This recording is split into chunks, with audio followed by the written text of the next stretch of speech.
सुप्रभात। हिंदी कक्षा में आपका स्वागत है।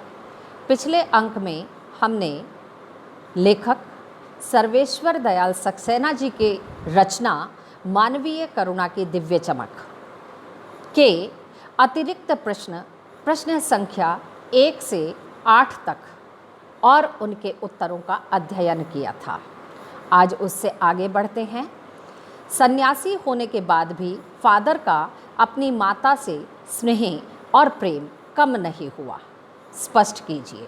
लेखक और फादर के घनिष्ठ संबंध थे। फादर लेखक को अक्सर माँ की स्मृतियों में डूबा हुआ देखा करते थे। स्मृतियों में यानी उनकी यादों में। माता इस संसार में ऐसा प्राणी होती है कि जिसकी यादें हम कभी नहीं भुला सकते, कोई भी नहीं भुला सकता। फादर की माता की चिट्ठियाँ प्राय उनके पास आया करती थीं। इन चिट्ठियों को वे अपने अभिन्न मित्र डॉक्टर रघुवंश जी को दिखाया करते थे। भारत बसने के बाद भी वे अपनी माता और मातृभूमि को नहीं भूल पाए थे। ये भी एक विशेष बात होती है कि हम अपनी माता को, हालांकि पिता को भी नहीं भूल पाते, परंतु माता, क्योंकि माता के कारण ही हमारा अस्तित्व होता है और मातृभूमि जो हमारा पालन पोषण करने वाली होती है, इन्हें कभी नहीं भुला सकते। इससे स्पष्ट होता है कि सन्यासी होने के बाद भी फादर का अपनी माता जी के साथ स्नेह और प्रेम कभी कम नहीं हुआ। Question number 10।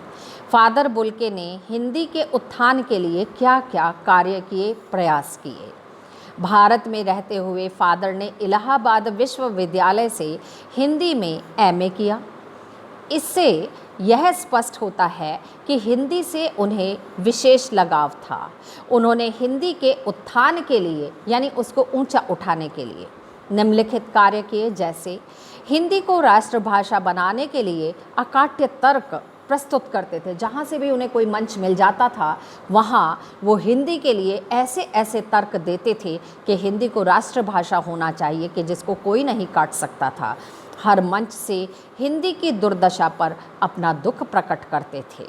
हिंदी वालों द्वारा हिंदी की उपेक्षा पर दुख प्रकट करते थे और साथ ही उन पर झुंझला भी जाते थे। हालांकि वो कभी क्रोध नहीं करते थे, परंतु यही एक विषय ऐसा था कि जिस पर उन्हें झुंझलाते हुए देखा गया है। वे हिंदी को राष्ट्रभाषा के रूप में देखने के लिए बहुत चिंतित रहते थे कि वो दिन कब आएगा जब हिंदी भाषा राष्ट्रभाषा बनेगी। Next question.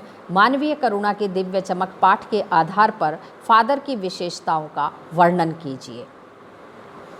पाठ के आधार पर फादर बुल्के की निम्नलिखित विशेषताओं का ज्ञान होता है। फादर संकल्प से सन्यासी थे, परंतु मन से नहीं थे। फादर एक बार संबंध बनाकर उन्हें जीवन भर निभाना जानते थे, निभाते थे। फादर अपने परिचितों एवं परिवार वालों के साथ स्नेहमय संबंध रखते थे। वे सुख दुख में परिवार के सदस्यों की भांति खड़े नजर आते थे। वे भारत और हिंदी से असीम अपार लगाव रखते थे। फादर पास्कल ने ऐसा क्यों कहा कि इस धरती से ऐसे और रत्न पैदा हों? फादर कामिल बुल्के वास्तव में रत्न थे। रत्न अमूल्य होते हैं, जिनकी कोई कीमत का अंदाज़ा नहीं होता। वे करुणा, सहानुभूति और ममत्व से भरपूर थे। वे सदा दूसरों में प्यार बांटते थे। क्रोध उन्हें छू भी नहीं सकता था। भारत आने के बाद वे भारत के होकर रह गए और यहीं की संस्कृति में रच बसकर रह गए। वे दुख में सांत्वना देते तथा सुख और उत्सव में बड़े भाई सा आशीर्वाद देते थे। उनका साथ देवदार की वृक्ष की छाया जैसा होता था। उनके मानवीय गुणों को यदि याद करें और उन्हीं को याद करके फादर पास्कल ने उनके श्रद्धांजलि देते हुए जब उनका अंतिम संस्कार करवाया था, तब उन्होंने ये शब्द कहे थे कि धरती से ऐसे और रत्न पैदा हों। मानवीय करुणा की दिव्य चमक नामक पाठ में निहित संदेश को स्पष्ट कीजिए। मानवीय करुणा की दिव्य चमक नामक पाठ के माध्यम से हमें फादर जैसे मानवीय करुणा के सागर फादर बुल्के की तरह करुणा और सहानुभूतिपूर्वक व्यवहार करने का संदेश मिलता है। हम सभी को ऐसा ही व्यवहार करना चाहिए और दूसरों के लिए अपने मन में किसी तरह का कोई बैर भाव, द्वेष भाव नहीं रखना चाहिए। वहीं यह भी संदेश मिलता है कि हमें अपनी मातृभूमि से अपार स्नेह करना चाहिए, आदर करना चाहिए, सम्मान करना चाहिए, इसके अस्तित्व की रक्षा करनी चाहिए। इसके अतिरिक्त हम भारतवासियों को विदेश में बसने का लोभ त्याग कर अपने देश की सेवा करनी चाहिए। हमें हिंदी और भारत दोनों का ही भरपूर आदर करने का संदेश भी इस पाठ से मिलता है। इस अंक में यहीं तक।